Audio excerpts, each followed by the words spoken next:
क्या आपने कभी ऐसी जगह के बारे में सुना है जहां स्वयं भगवान शिव ने माता पार्वती को अमर होने का रहस्य बताया था? एक ऐसी गुफा जहां बर्फ से स्वयंभू शिवलिंग प्रकट होता है और जहां हर वर्ष लाखों श्रद्धालु जान की परवाह किए बिना दर्शन के लिए निकल पड़ते हैं।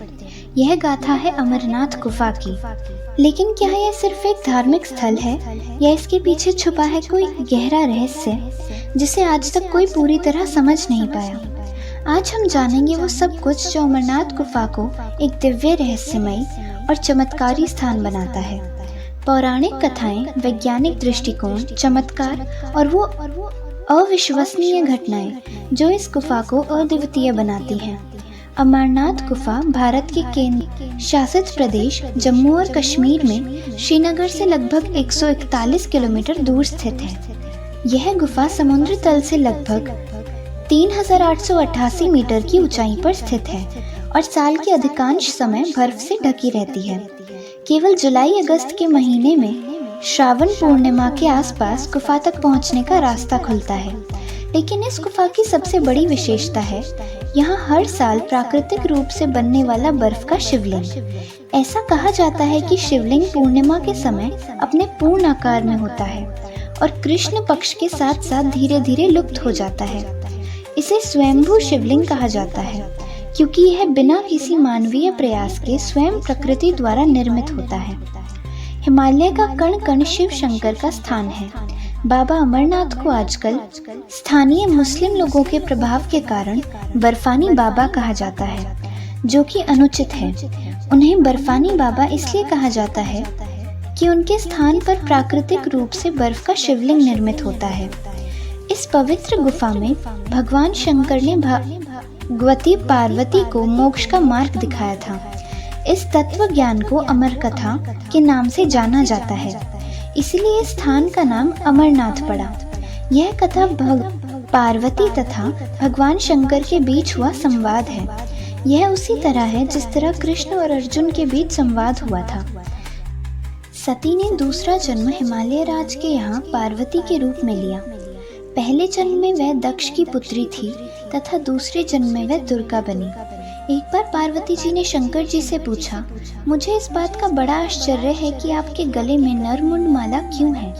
भगवान शंकर ने बताया, पार्वती, जितनी बार तुम्हारा जन्म हुआ है उतने ही मुंड मैंने धारण किए हैं। पार्वती बोली, मेरे शरीर नाशवान है, मृत्यु को प्राप्त होता है, परंतु आप अमर हैं, इसका कारण बताने का कष्ट करें। मैं भी अजर अमर होना चाहती हूँ। भगवान शंकर ने कहा, यह सब अमर कथा के कारण है। यह सुनकर पार्वती जी ने शिव जी से कथा सुनाने का आग्रह किया। बहुत वर्षों तक भगवान शंकर ने इसे टालने का प्रयास किया, लेकिन जब पार्वती जी की जिज्ञासा बढ़ गई तब उन्हें लगा कि अब पार्वती जी को कथा सुना देनी चाहिए। अमरनाथ गुफा की ओर जाते हुए वे सर्वप्रथम पहलगाम पहुँचे, जहां उन्होंने अपने नंदी बैल का परित्याग किया। तत्पश्चात चंदनवाड़ी में उन्होंने अपनी जटा केशों से चंद्रमा को मुक्त किया। शेषनाग नामक झील पर पहुंचकर उन्होंने अपने गले से सर्प को भी उतार दिया। प्रिय पुत्र श्री गणेश जी को भी उन्होंने महागुणस पर्वत पर छोड़ देने का निश्चय किया। फिर पंच तरणी पहुंचकर शिवजी ने पांचों तत्वों का परित्याग किया। सब कुछ छोड़कर अंत में भगवान शिव ने इस अमरनाथ गुफा में प्रवेश किया और पार्वती जी को अमर कथा सुनाने लगे। अब सवाल यह था कि अमर कथा सुनते वक्त कोई अन्य जीव इस कथा को ना सुने, इसलिए भगवान शिव 5 तत्वों पृथ्वी, जल, वायु, आकाश और अग्नि का परित्याग करके इन पर्वतमालाओं में पहुंच गए और अमरनाथ गुफा में भगवती पार्वती जी को अमर कथा सुनाने लगे। जब भगवान शंकर इस अमृत ज्ञान को भगवती पार्वती को सुना रहे थे तो वहाँ एक शुक हरी कंठ वाला तोता का बच्चा भी यह ज्ञान सुन रहा था। पार्वती कथा सुनने के बीच बीच में हुंकारा भी करती थी। पार्वती जी को कथा सुनते सुनते नींद आ गई और उनकी जगह पर वह बैठे एक शुक ने हुंकारा भरना प्रारंभ कर दिया। जब भगवान शिव को यह बात ज्ञात हुई तब वे शुक को मारने के लिए दौड़े और उसके पीछे अपना त्रिशूल छोड़ा। शुक जान बचाने के लिए तीनों लोकों में भागता रहा। भागते भागते वह व्यास जी के आश्रम में आया और सूक्ष्म रूप बनाकर उनकी पत्नी वटिका के मुख में घुस गया। वह उनके गर्भ में ही रहा। ऐसा कहा जाता है कि 12 वर्ष तक गर्भ से बाहर ही नहीं निकले। जब भगवान श्री कृष्ण ने स्वयं आकर उन्हें आश्वासन दिया कि बाहर निकलने पर तुम्हारी ऊपर माया का प्रभाव नहीं पड़ेगा, तभी वह गर्भ से बाहर निकले और व्यास जी के पुत्र कहलाए। गर्भ में भी इन्हें वेद, उपनिषद, दर्शन और पुराण आदि का स्वयं ज्ञान हो गया था। जन्मते ही श्री कृष्ण और अपने माता पिता को प्रणाम करके इन्होंने तपस्या के लिए जंगल की राह ली। यही जगत में सुखदेव मुनि के नाम से प्रसिद्ध हुए। श्री अमरनाथ की यात्रा के साथ ही कबूतरों की कथा भी जुड़ी हुई है। इस कथा के अनुसार एक समय महादेव संध्या के समय नृत्य कर रहे थे कि भगवान शिव के गण आपस में ईर्ष्या के कारण कुरकुर शब्द करने लगे। महादेव ने उनको श्राप दे दिया कि तुम दीर्घ काल तक यह शब्द कुरकुर करते रहो। तदुपरांत वे रुद्र रूपी गण उसी समय कबूतर हो गए और वही उनका स्थायी निवास हो गया। माना जाता है कि यात्रा के दौरान पावन अमरनाथ गुफा में इन्हीं दोनों कबूतरों के भी दर्शन होते हैं। यह आश्चर्य की बात है कि जहां ऑक्सीजन की मात्रा एक बराबर नहीं है और जहां दूर दूर तक खाने पीने का कोई साधन नहीं है, वहां एक कबूतर किस तरह रहते होंगे। यहाँ कबूतरों के दर्शन करना शिव और पार्वती के दर्शन करना माना जाता है। अमरनाथ यात्रा केवल एक धार्मिक यात्रा नहीं है, यह एक परीक्षा है, साहस की, आस्था की, आत्म बलिदान की। लगभग 40 से 45 किलोमीटर का पैदल रास्ता तय करके भक्त इस गुफा तक पहुंचते हैं। इस यात्रा में ऊंचाई, ऑक्सीजन की कमी, ठंड, बारिश, हर तरह की कठिनाइयां होती हैं, लेकिन भक्तों की श्रद्धा इतनी प्रबल होती है कि वे इन सब पर विजय प्राप्त करते हैं। हर साल लाखों लोग इस यात्रा में भाग लेते हैं।